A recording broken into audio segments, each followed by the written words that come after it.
नमस्कार, ये NB news देख रहे हैं आप। मैं हूं आपके साथ पल्लवी राजपूत और हमारे खास कार्यक्रम राजधानी लाइव में आप सभी का स्वागत है। और बुलेटिन की शुरुआत करेंगे राजधानी दिल्ली की खबर के साथ। दिल्ली सरकार 2025 तक यमुना की सफाई पूरी करने, दिल्ली के हर घर को 24 घंटे नल से साफ पानी देने और सभी अनधिकृत कॉलोनियों के घरों को सीवर लाइन से जोड़ने के लिए युद्ध स्तर पर काम कर रही है।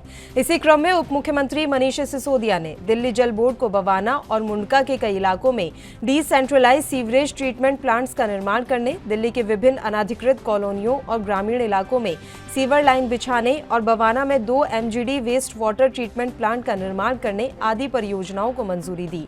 इन सभी परियोजनाओं की कुल लागत करीब 570 करोड़ रुपए है। परियोजनाओं के पूरा होने के बाद इससे जहां 2025 तक यमुना की सफाई के लक्ष्य को पूरा करने में मदद मिलेगी, वहीं दिल्ली अनाधिकृत कॉलोनियों और ग्रामीण इलाकों में लाखों लोगों को सीवर की समस्या से भी राहत मिलेगी। उप मुख्यमंत्री मनीष सिसोदिया ने अधिकारियों को सभी परियोजनाओं को समय सीमा के अंदर काम पूरा करने के निर्देश दिए हैं।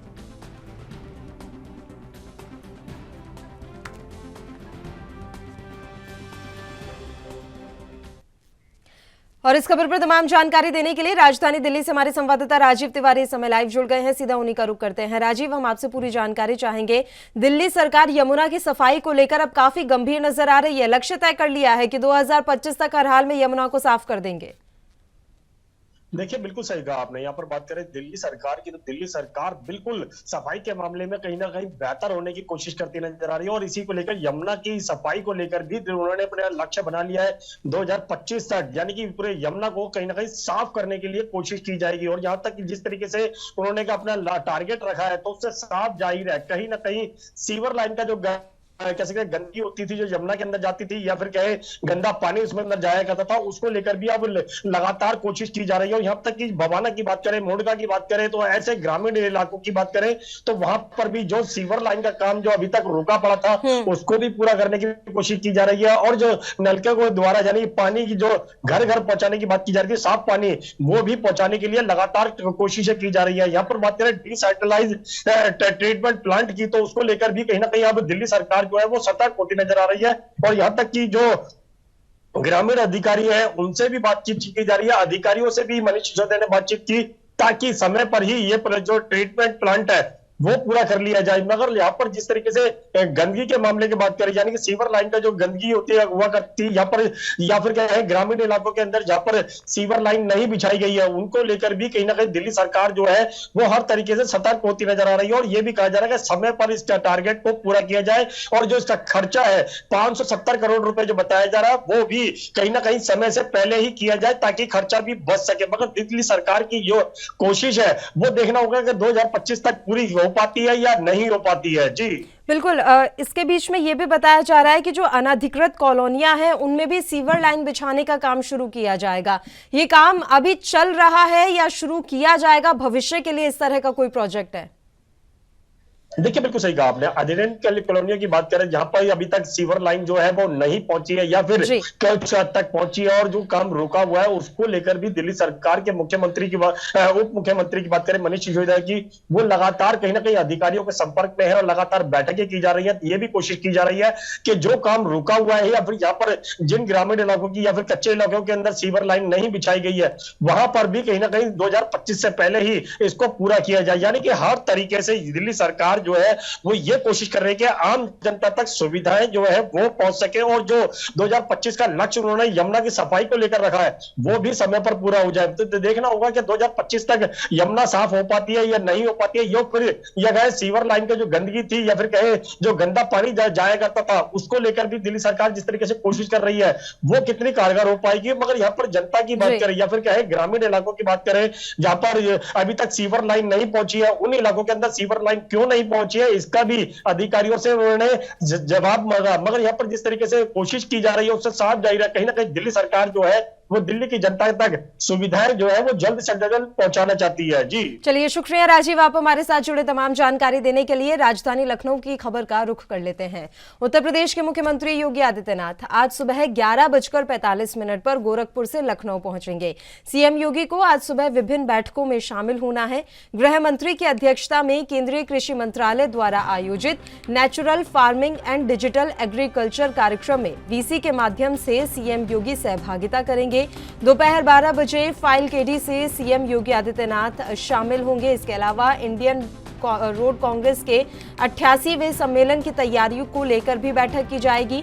शाम 6 बजे प्रमुख सचिव पीडब्ल्यूडी विभाग की योजनाओं को लेकर भी सीएम योगी को जानकारी दी जाएगी।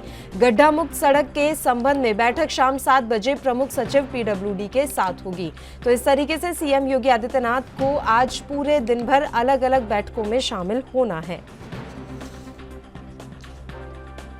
तो यूपी के मुख्यमंत्री योगी आदित्यनाथ आज सुबह 11:45 पर गोरखपुर से लखनऊ पहुंचेंगे। सीएम योगी को आज सुबह विभिन्न बैठकों में शामिल होना है। गृह मंत्री की अध्यक्षता में केंद्रीय कृषि मंत्रालय द्वारा आयोजित natural farming and digital agriculture कार्यक्रम में वीसी के माध्यम से वे सहभागिता करेंगे।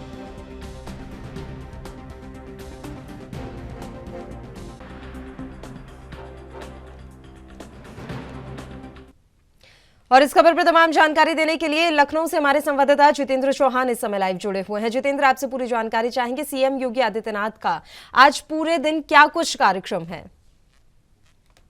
देखिए, आज उत्तर प्रदेश के मुख्यमंत्री योगी आदित्यनाथ के दौरे लगे हुए हैं। आज गोरखपुर से अब से कुछ ही देर बाद लगभग 8:15 पे वो गोरखपुर एयरपोर्ट से रवाना होंगे और लगभग 9:35 पर वो जयपुर एयरपोर्ट पहुंचेंगे, राजस्थान पहुंचने का काम करेंगे। और साथ ही साथ 10 बजे वो चादरपोशी संत समागम जो भंडारा है वहां पर उसमें शामिल होंगे। और 10 बजे वो साथ ही साथ पवन धाम प्रचंड पंचपीठ विराटनगर जयपुर कार्यक्रम में शामिल होंगे। वहीं 10:55 पे वो सीधे जयपुर से रवाना हो जाएंगे लखनऊ के लिए और लगभग 11:45 पे वो लखनऊ पहुंच जाएंगे। तो वहीं बात की जाए तो लगभग 11:45 पे लखनऊ पहुंचने के बाद सीएम योगी आदित्यनाथ का जो पूरा दिन का जो दौरा है वो बैठकों का दौरा है। गृह मंत्री की अध्यक्षता में केंद्रीय कृषि मंत्रालय द्वारा आयोजित natural farming and digital agriculture कार्यक्रम में वीसी के माध्यम से सीएम योगी आदित्यनाथ जुड़ेंगे और लगभग 12 बजे ये बैठक होगी जो कि 5 केडी यानी 5 कालिदास मुख्यमंत्री आवास में होगी। उसके बाद सीएम इंडियन रोड कांग्रेस 81वें सम्मेलन की बैठक में जो कि 81वां सम्मेलन कराने जा रहे हैं उसको लेकर कहीं न कहीं उसमें शामिल होने का काम करेंगे और उसके द्वारा प्रमुख सचिव पीडब्ल्यूडी 6:30 बजे से मुलाकात करेंगे उत्तर प्रदेश के मुख्यमंत्री योगी आदित्यनाथ और गड्ढा मुक्त के संबंध में सीएम बैठक करने का काम करेंगे। उत्तर प्रदेश में लगातार जिस तरह से विपक्ष घेरने का काम कर रहा है कि जगह जगह गड्ढे हैं क्योंकि बहुत से जो एक्सीडेंट हुए उस पर भी कहीं ना कहीं विपक्ष जिम्मेदार जो मौजूदा सत्ताधारी पार्टी है उत्तर प्रदेश की योगी सरकार को घेरने का काम करेगी। उत्तर प्रदेश में गड्ढे अभी तक नहीं भरे क्योंकि 5 साल पूरे हो चुके हैं और ये 6ठा साल चल रहा है जिसके 6 महीने पूरे हो चुके, लेकिन अभी तक सरकार गड्ढे नहीं भर पाई। उसको लेकर कहीं ना कहीं संज्ञान लेते सीएम योगी आदित्यनाथ गड्ढा मुक्त को लेकर बैठक करेंगे और प्रमुख सचिव पीडब्ल्यूडी 7 बजे 5 केडी मुलाकात होगी। तो दौर है पूरा कहीं ना कहीं सीएम योगी आदित्यनाथ का, जहां 5 दिन वो गोरखपुर में रह के आए तो आज जयपुर जाएंगे, राजस्थान जाएंगे और राजस्थान के बाद उनका लखनऊ पहुंचने के बाद जो दौर है वो पूरा बैठकों का होगा शाम तक। जयपुर जा रहे हैं सीएम योगी आदित्यनाथ, ये एक धार्मिक और सामाजिक कार्यक्रम है, राजनीति से इसका कोई लेना देना नहीं।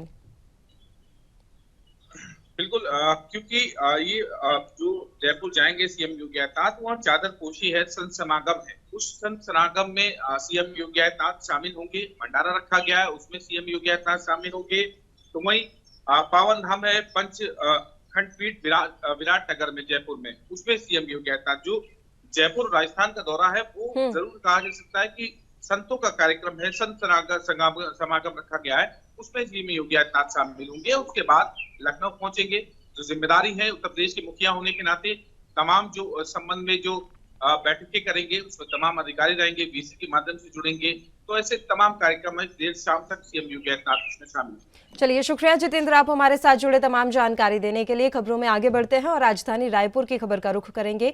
छत्तीसगढ़ के मुख्यमंत्री भूपेश बघेल छत्तीसगढ़िया ओलंपिक का शुभारंभ 6 अक्टूबर को दोपहर 12 बजे बूढ़ापारा स्थित बलबीर सिंह जुनेजा इंडोर स्टेडियम में करेंगे।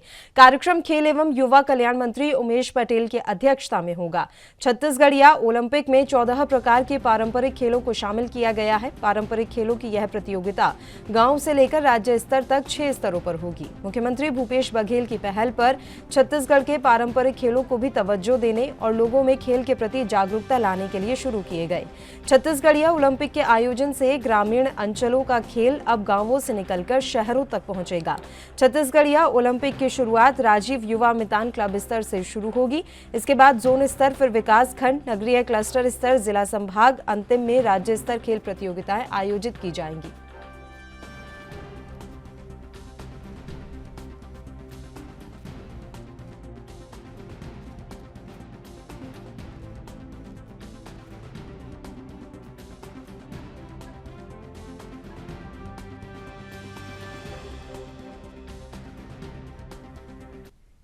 और इस खबर पर तमाम जानकारी देने के लिए रायपुर से हमारे संवाददाता अखिलेश तिवारी इस समय लाइव जुड़ गए हैं। अखिलेश, हम आपसे पूरी जानकारी चाहेंगे। छत्तीसगढ़िया ओलंपिक का आयोजन होना है, किस तरह का ये कार्यक्रम है और इस ओलंपिक के दौरान कौन कौन से खेल शामिल किए जा रहे हैं? देखिए, छत्तीसगढ़िया ओलंपिक मतलब छत्तीसगढ़ी खेलों को बढ़ावा देने के लिए मुख्यमंत्री भूपेश बघेल लगातार प्रयास करते रहे हैं, क्योंकि स्वयं ग्रामीण अंचल से आते हैं और किसान पुत्र होने के नाते गिल्ली डंडा, खो खो, कबड्डी, गुल्ली डंडा, तमाम तरह के जो खेल है छत्तीसगढ़िया, जो खेल जिसको कहा जाता है, जो छत्तीसगढ़ी गांव में अपनी परंपरा और संस्कृति को बचाने के लिए खेल किया जाता है और खेल खेलते हैं, उसको बढ़ावा देने के लिए प्रयास किया गया है और छत्तीसगढ़िया ओलंपिक का नाम दिया गया है।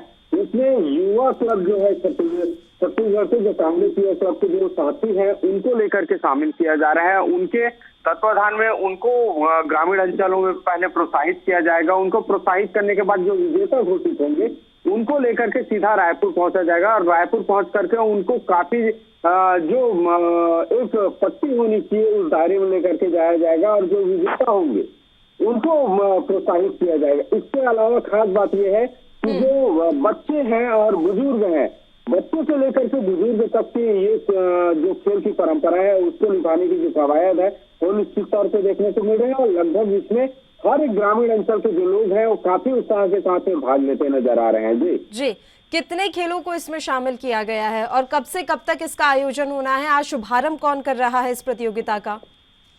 देखिए, इस खेल का प्रारंभ अगर बात की जाए तो मुख्यमंत्री भूपेश बघेल के मुख्य अतिथि के रूप में वो शामिल होंगे और ये इंडोर स्टेडियम नया रायपुर में स्थित जो भवन है उसमें निर्माण किया है, इसका प्रारंभ किया जाएगा। इसके अलावा इस खेल में लगभग 30 से 32 जो खेल है छत्तीसगढ़ी परंपरा के अनुसार उसको शामिल किया गया है। इसके अलावा जो डेट की अगर बात किया जाए तो 6 तारीख से आज से जो प्रारंभ हो करके लगभग 18 तारीख तक चलने वाला है, जिसमें दिवाली के पहले इसको समाप्त किया जाएगा और दिवाली के पहले जो विजेता रहेंगे उनको पुनः उसको पुरस्कार दे करके सम्मानित किया जाएगा। लगातार ये अपडेट भी रहते रहेगा कि और कौन कौन से खेलों को बढ़ावा दिया जा सकता है और कौन से खेल को संस्कृति के रूप में शामिल किया जा सकता है। ऐसे तमाम विषयों को लेकर के इसमें एक संगठित रूप से टीम बना करके काम भी किया जाएगा। जी चलिए, शुक्रिया अखिलेश, आप हमारे साथ जुड़े तमाम जानकारी देने के लिए। तो आपको बता दें कि छत्तीसगढ़ के मुख्यमंत्री भूपेश बघेल छत्तीसगढ़िया ओलंपिक का शुभारंभ 6 अक्टूबर को दोपहर 12 बजे बूढ़ापारा स्थित बलबीर सिंह जुनेजा इंडोर स्टेडियम में करने वाले हैं।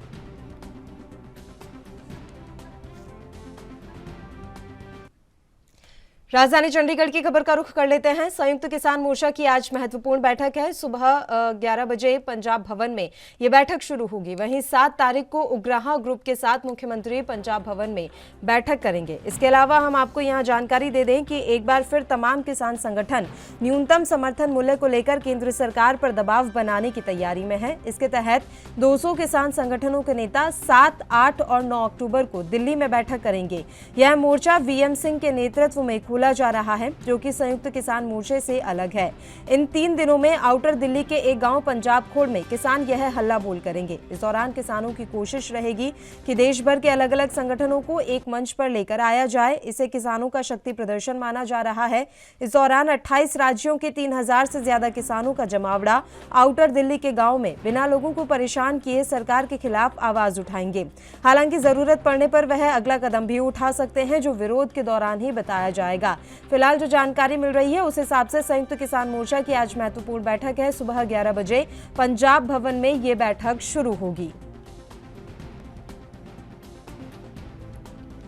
और इस खबर पर तमाम जानकारी देने के लिए चंडीगढ़ से हमारी संवाददाता अमनप्रीत कौर इस समय फोन लाइन पर जुड़ गई हैं। अमनप्रीत, आपसे पूरी जानकारी चाहेंगे। संयुक्त किसान मोर्चा की आज महत्वपूर्ण बैठक है।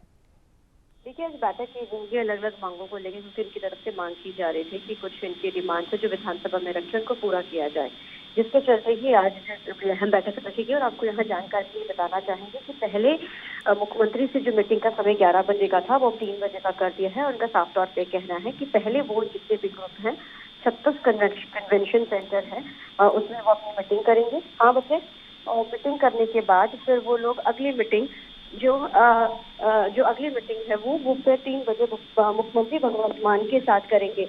और बहुत ही अहम जो बैठक बताई गई, क्योंकि अलग अलग मांगे, हालांकि ये पहली मीटिंग है, इससे पहले भी जो है कई मीटिंग्स है जो अब तक हो चुकी है किसानों के साथ, और आज ये 2 दिन ही लगातार जो है चलेगी। आज जो किसान जो यूनियन की है, और कल जो है उग्राहा ग्रुप की जो मीटिंग होगी। लेकिन इससे पहले किसान अपनी रणनीति तैयार करेंगे, अपने जो उनके जो इश्यूज हैं उनको तय किया जाएगा। हालांकि इससे पहले भी सीएम के साथ किसानों की बैठक हो चुकी है, और आज मुड़ जो ये बैठक है जो बुलाई गई है, और अब ये बैठक 3 बजे शुरू होगी पंजाब भवन में। और उसके बाद आपको बताना चाहेंगे, उससे पहले जो है ये किसान अपनी बैठक करेंगे। बताया जा रहा है कि उग्राहा ग्रुप के साथ भी मुख्यमंत्री पंजाब भवन में ये बैठक करने वाले हैं। ये बैठक कब होगी? ये बैठक कल रखी जाएगी, और अभी तक की जो जानकारी है सिर्फ ऐसी अभी खेती किसान यूनियन की आज बैठक है, और कल उग्राहा ग्रुप की होगी। और उससे पहले जाहिर है कि वो अपनी मीटिंग भी करेंगे, लेकिन आज की मीटिंग अहम है क्योंकि इसमें तकरीबन कई जत्थेबंदियां हैं जिन्होंने आज जो ये बैठक करनी है, और उसके बाद जो है फिर ये सीएम के साथ अपनी मांगे रखेंगे, अपनी बैठक में सारी चीजें ये रखेंगे। और अहम मीटिंग है क्योंकि किसान है और अलग अलग मुद्दे हैं, और ये पहली मीटिंग है, इससे पहले भी कई मीटिंग जो है सीएम के साथ इन लोगों की हो चुकी है। बताया जा रहा है 7, 8 और 9 अक्टूबर को दिल्ली में भी बैठक होने वाली है। अब फिर से एक बार मोर्चा खोलने की तैयारी तमाम किसान संगठन कर रहे हैं। अमनप्रीत, देखिए, इसकी तो ऐसी कोई हमारे पास जानकारी नहीं है, लेकिन सिर्फ सीएम के साथ मीटिंग की जानकारी जरूर है, क्योंकि ये पंजाब के इश्यूज हैं इनके अपने। ये सिर्फ पंजाब के इश्यूज के लिए है इनकी जो अपनी बैठक है, जो पहले भी ये लोग कर चुके हैं, कुछ इनकी अपनी मांगे हैं। और ये मीटिंग पहली नहीं है, ये वाले ग्रुप जो है वो पहले भी सीएम के साथ बैठक कर चुके हैं। जो दिल्ली वाली मीटिंग है वो अलग सेंटर के साथ होगी, लेकिन पंजाब की जो मीटिंग है वो आज सीएम के साथ वो कर रहे हैं, और इश्यूज उनके अपने अलग अलग हैं, अपनी अपनी मांगे हैं, जिसको लेकर ये जो आज की बैठक है वो बुलाई गई है। इससे पहले भी किसानों ने अपनी कुछ समस्याओं को लेकर सीएम से मुलाकात की थी। अमनप्रीत, क्या उस मुलाकात के दौरान जो आश्वासन सरकार की तरफ से दिए गए थे वो अभी तक पूरे नहीं हो पाए हैं? नहीं, अभी तक सरकार से जिन की मीटिंग्स हुई हैं वो सारी ऑलमोस्ट उन्होंने पूरे किए हैं, और ये लगातार जो मीटिंग्स हैं ये दौर काफी समय से चलता आ रहा है, और अलग अलग मांगे हैं। कई बार हो जाता है कि सरकार की तरफ से कुछ समय दे दिया जाता है कि चीजों को पूरा करने के लिए, तो उस अकॉर्डिंग ये चीजें हैं। तो मेन है कि आज मीटिंग में इसमें किस तरीके की चीजें, क्योंकि अभी तक जितनी भी सरकार के साथ इनकी मीटिंग हुई है सभी मीटिंग में जो है सरकार ने इनकी हर मांग को माना है, और अगर कुछ चीजें रही भी है तो सरकार ने उनके लिए इनसे समय भी मांगा है। तो ऐसा नहीं है कि इनकी मांगे नहीं पूरी हुई है, मांगे सरकार की तरफ से पूरी की जा रही है इन लोगों की। चलिए, शुक्रिया अमनप्रीत, आप हमारे साथ जुड़े तमाम जानकारी देने के लिए।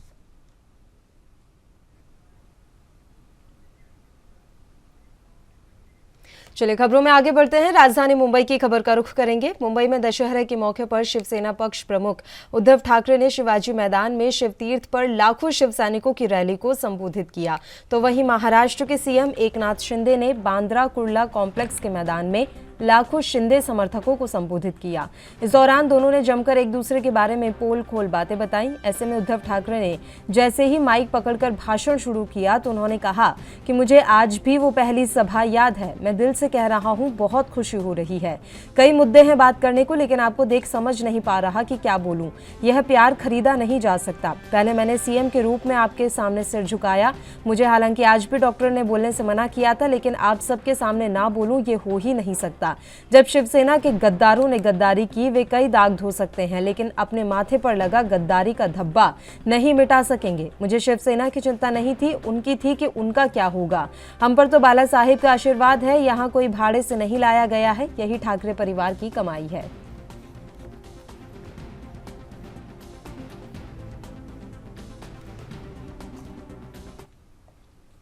और इस खबर पर तमाम जानकारी देने के लिए मुंबई से हमारे संवाददाता सत्यप्रकाश सोनी इस समय लाइव जुड़ गए हैं। उनका रुख करते हैं। सत्यप्रकाश, आपसे पूरी जानकारी चाहेंगे। दशहरे के मौके पर मुंबई में सियासत भी गरमाई रही, किस तरह का माहौल देखने को मिला, चाहे वो शिंदे गुट की रैली हो या उद्धव गुट की रैली? बिल्कुल पल्लवी जी, कल महाराष्ट्र में दशहरे के मौके पर देखा गया कि सीधे तौर पर जो शिवसेना पक्ष था वो लगातार कोशिश कर रहा था कि ज्यादा से ज्यादा एकनाथ शिंदे खेमे में गए हुए तमाम लोग उनके पक्ष में आ जाए। वहीं एकनाथ शिंदे गुट लगातार कोशिश कर रहा था कि ज्यादा ज्यादा शिवसैनिक जो है बीकेसी पहुंचे, उनके पक्ष में पहुंचे। हालांकि उनके कार्यकर्ता जमीनी स्तर से लगातार काम कर रहे थे और लगातार कोशिश कर रहे थे कि अपनी बसों में बिठाकर उन्हें शिवाजी पार्क पहुंचाया जाए। और वहीं एकनाथ शिंदे गुट पूरी कोशिश कर रहा था कि ज्यादा से ज्यादा शिवसैनिकों को शिंदे गुट की सभा में शामिल किया जाएगा। लेकिन देर शाम होते होते लाखों की संख्या में शिवसैनिक बीकेसी और शिवाजी मैदान में जम गए, जहां पर दोनों नेताओं ने जमकर एक दूसरे के ऊपर आरोप लगाया। खासकर उद्धव ठाकरे ने भारतीय जनता पार्टी के बड़े नेताओं को घेरते हुए कहा कि किस तरह से भारतीय जनता पार्टी तमाम गद्दारों को धोने में कामयाब होगी है, लेकिन उन गद्दारों के ऊपर लगे गद्दारी का जो है मिथ्या आरोप जो है वो कहीं कहीं मिटने वाला नहीं है, क्योंकि जिस तरह से उन्हें शिवसेना के साथ रहते हुए शिवसेना के साथ गद्दारी किया है यह वह भूलने वाले नहीं है। हालांकि इस दौरान उन्होंने कई बार यह भी कहा कि जो प्यार आज मुझे शिवसैनिकों ने दिया है वह कभी भुलाया नहीं जा सकता और ऐसे प्यार खरीदे नहीं जा सकते। लाखों की संख्या में जो शिवसैनिक शिवाजी मैदान में आए हुए हैं वह शिवसेना की कमाई है और असली कमाई यही शिवसेना की है।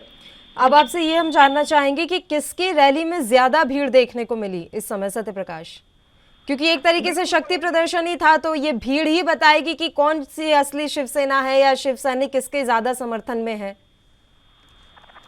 बिल्कुल पल्लवी जी, देखिए दो बातें हैं जी। बातें यह है कि शिवसेना ने पूरी कोशिश की कि शिव तीर्थ पर उनके असली शिवसैनिक, कर्तव्यनिष्ठ सेवानिष्ठ शिवसैनिक शिवसेना की तरफ से पहुंचे। दूसरी तरफ एकनाथ शिंदे ने रेडियो के जरिए, मोबाइल के जरिए और लगातार अपने भारतीय जनता पार्टी के नेताओं के जरिए, भले छोटे नेता हो, हालांकि बड़े नेताओं ने उनके मंच पर शिरकत नहीं किया, लेकिन छोटे नेताओं के आदेशित किया गया था कि वह एकनाथ शिंदे का पूरी तरह से समर्थन करे। यही वजह है कि एकनाथ शिंदे गुट में ज्यादा शिवसैनिक दिखाई दिए। हालांकि शिवसैनिक नहीं कर सकते, लेकिन ज्यादा कार्यकर्ता दिखाई दिए।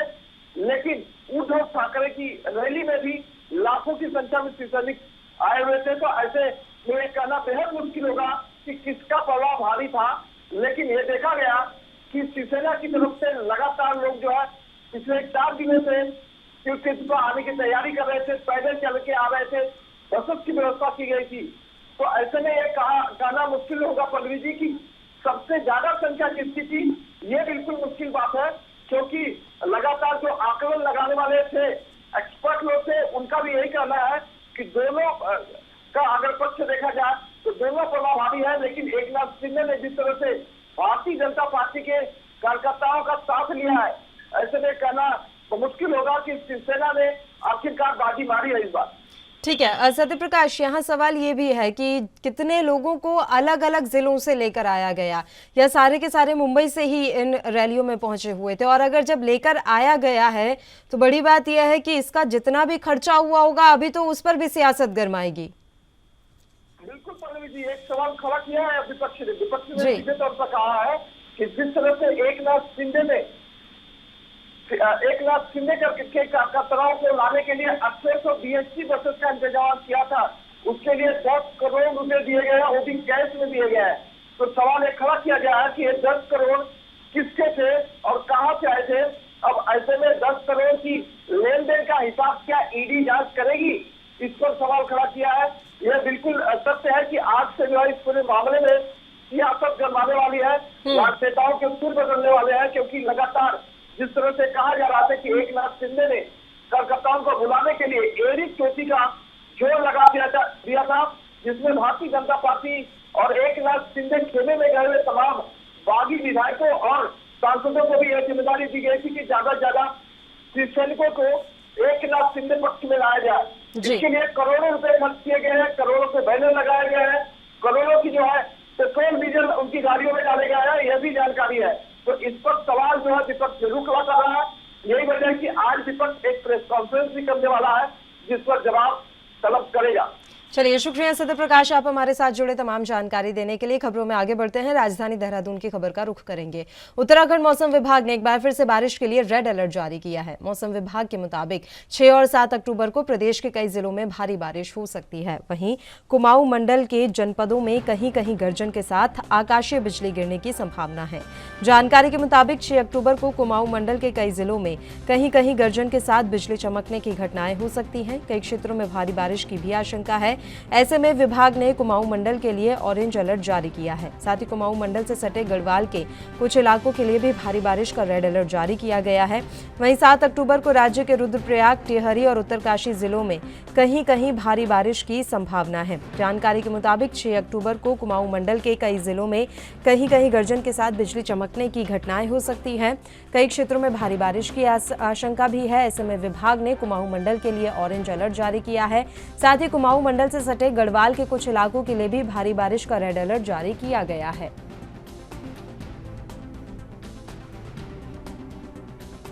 और इस खबर पर तमाम जानकारी देने के लिए हमारे संवाददाता अमित चौधरी इस समय फोन लाइन पर जुड़ गए हैं। अमित, आपसे पूरी जानकारी चाहेंगे, उत्तराखंड मौसम विभाग ने क्या कुछ अलर्ट जारी किए हैं?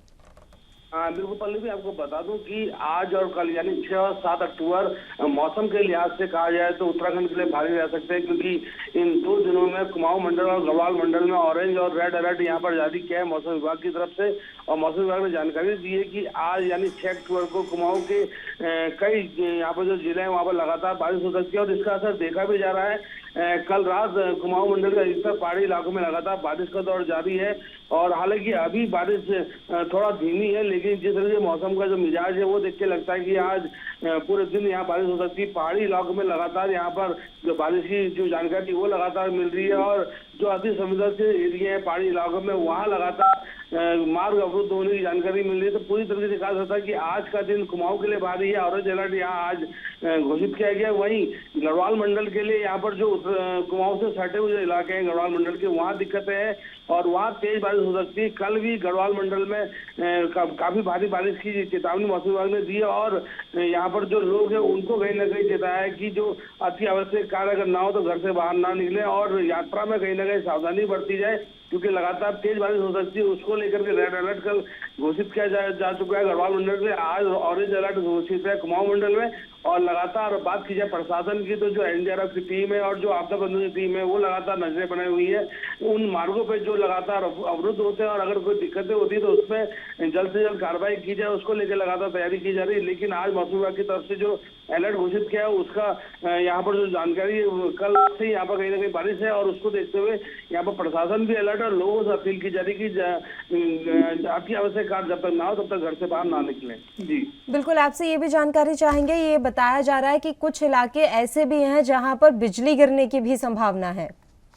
बिल्कुल, आपको बता दूं कि कुमाऊं मंडल की अगर बात करें तो यहाँ जो दूरस्थ पहाड़ी इलाके हैं, पिथौरागढ़ जिला से मेन आता है, चंपावत जिला मेन आता है, यहाँ अधिकतर घटना होती है। बादल फटने की भी यहाँ पर अधिकतर घटनाएं होती है, तो वहाँ पर खास अलर्ट घोषित किया गया है और येलो अलर्ट घोषित है। और उसके चलते क्योंकि पहाड़ों में लगातार बारिश की संभावना है, मौसम देखते हुए साफ मौसम के मिजाज देखते हुए साफ लगता है कि ये बारिश जो है आज सुबह से लेकर रात तक हो सकती है, क्योंकि मौसम लगातार बना हुआ है बारिश का। नैनीताल जिले में लगातार कल रात से बारिश हो रही थी, अभी हालांकि बारिश कम है, लेकिन यहाँ पर तेज गर्जना के साथ यहाँ बिजली गिरने की संभावना भी है। तो पहाड़ी इलाकों में अलर्ट रहने की यहाँ पर जरूरत है, खासकर स्थानीय लोगों को भी और जो राहगीर आ रहे हैं उनको भी कहीं ना कहीं सावधानी बरतने की जरूरत है। जी पल्लवी। चलिए, शुक्रिया, आप हमारे साथ जुड़े हमें तमाम जानकारी देने के लिए।